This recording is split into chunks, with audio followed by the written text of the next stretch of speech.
Well, thank you. I know there was a lot of interest in what House Republicans, a lot of the Republicans who serve in the legislature wanted to say about the governor's resignation. For so many of us who have served with John Kitzhaber and who have been along for this ride of speculation and his investigations and the like, today's a sad day for Oregon. We haven't had a governor resign under circumstances like this, and I personally take no delight in his resignation. I know we have a lot of work yet to do.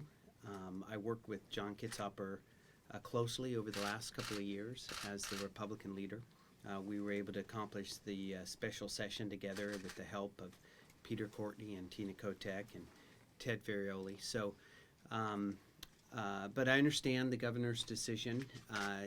He was really the only one, in my opinion, who could decide when it was time that he could not fulfill his constitutional duties.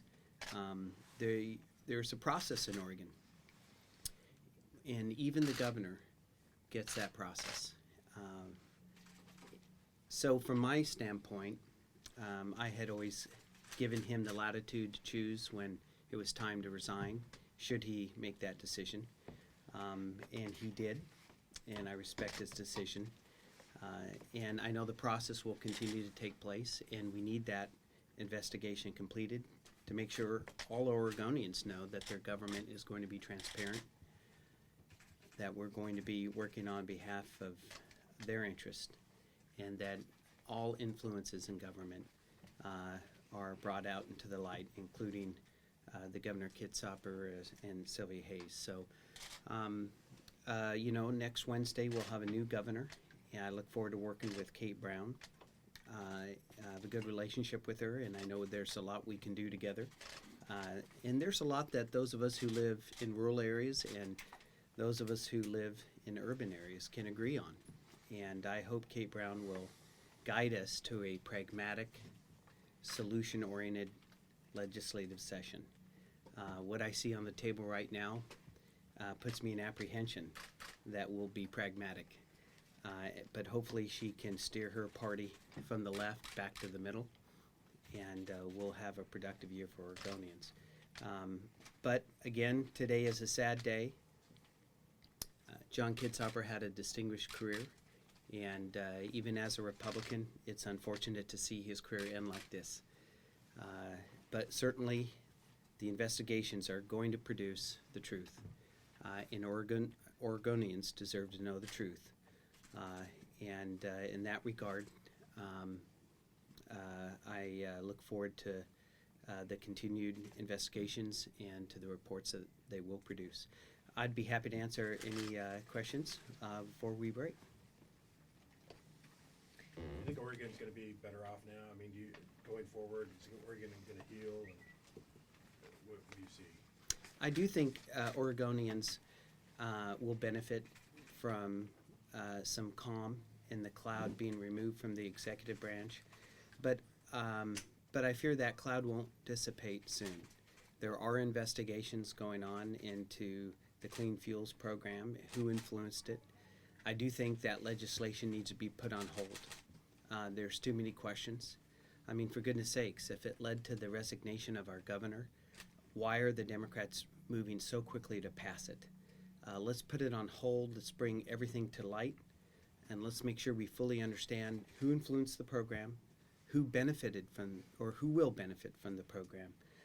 So I don't think the cloud will lift soon, but I do think that at least the question as to his resignation obviously has been resolved.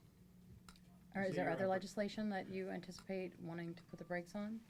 It seems to me that any legislation that Ms. Hayes lobbied for should be put on hold until all the facts are known as to what influences were brought to bear on it.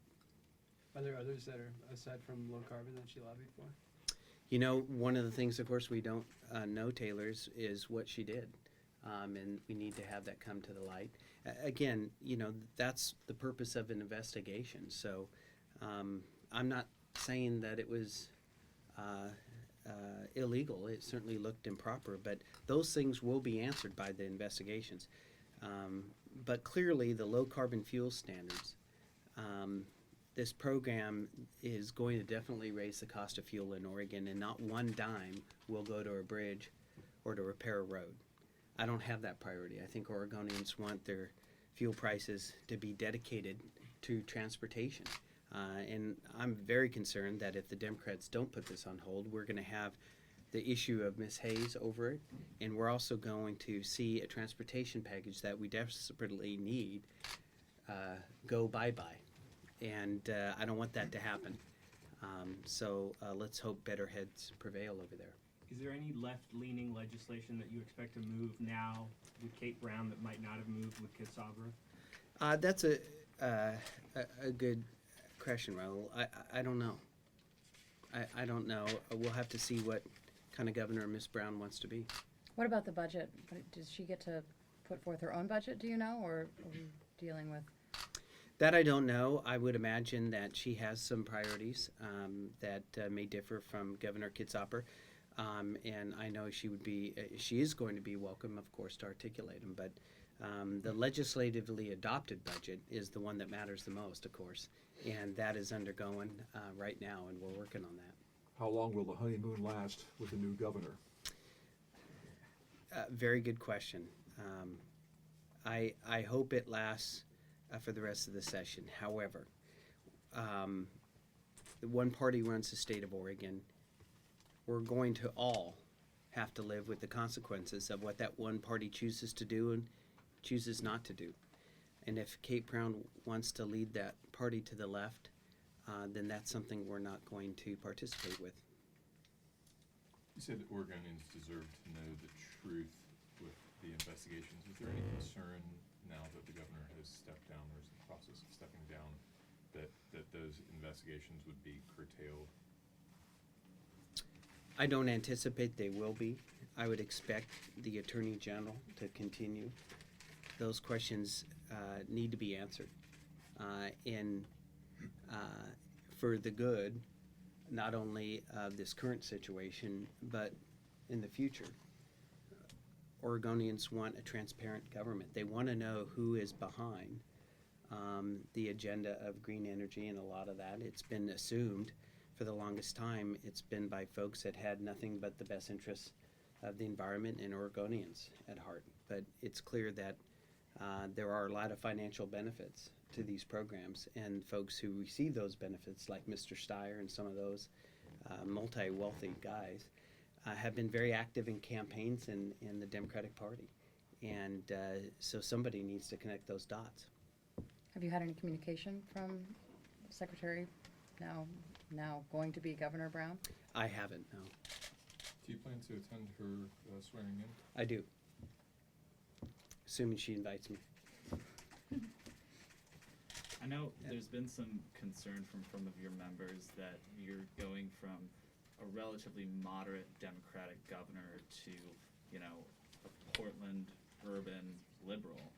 Does that concern you as a rural Republican and leader of the House Republicans? Good question, Ian. It does. John Kitzhaber clearly has made mistakes that have led to this day. And the consequence of fully of that we'll know after the investigations. But from a standpoint of listening to rural Republicans and suburban Republicans and urban Republicans, he did.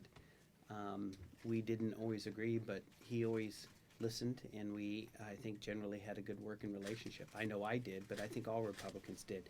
That being said, I have concern that Portland's left or liberal interests have really risen in the state, not just in the policy volume of bills they filed, but now in office they hold.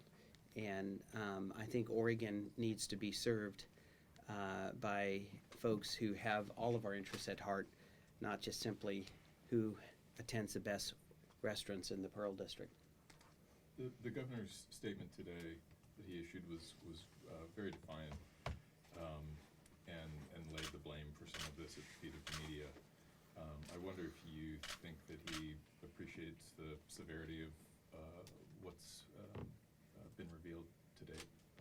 Well, I certainly think he does because he resigned. I read the governor's resignation letter. I do think that process is important.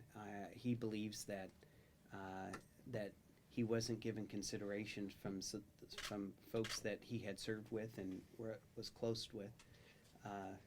Democrats certainly called for his resignation quickly. You know, I wonder why they wanted him out of here so bad. I certainly believe that if it's proven to be true that these allegations did occur, then clearly he would have to have resigned. But I am a process guy. I've represented folks in court. We have a system. Investigations have a system in where the facts come out. And even the governor of the state of Oregon deserves that process. That's why I did not call for his resignation. I instead have indicated that investigations were underway and should be completed. But he chose to resign, and I respect his decision. So does that mean you do not agree with the decision by other Democratic leaders to call for his resignation? I did not call for his resignation, as I stated, because the process was ongoing, and I felt that the pressure on him. Well, let me put it this way: that perhaps it was premature given the investigations, but perhaps they know something I don't. And I certainly respect Peter Courtney and Tina Kotek. They're our legislative presiding officers. So, but they didn't ask me to attend that meeting, and I didn't agree with their decision to call for his resignation. But you know, the governor must have come to the conclusion that the distractions were too great. That said, do you agree with his decision to resign? I respect him. Do you agree with The it? Do you think decision. the state's better off today? I think it's important for the people to know that their state officials are focused on the interest of them and our constitutional duties. The executive branch was clearly distracted. Do you think the governor did the right thing today by resigning? Or do you think the state's better off today? I think I'll leave that as to the governor's decision.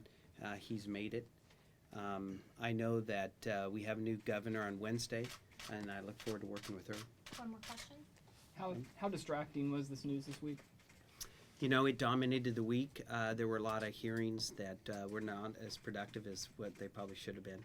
But you understand that the first 2 weeks of session were really dominated by the majority party running some bills that were very partisan.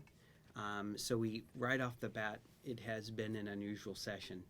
I think by the third day of the first week, we all felt like it was, we were all in the middle of session. The news of the governor and the constant speculation was certainly distracting. And but again, you know, we don't come in here swearing an oath to the Constitution and to do our job only if it's convenient, right? So I really think the legislators were prepared to move forward no matter what decision the governor made. Thank you very much, and I appreciate your guys' time. Thank you.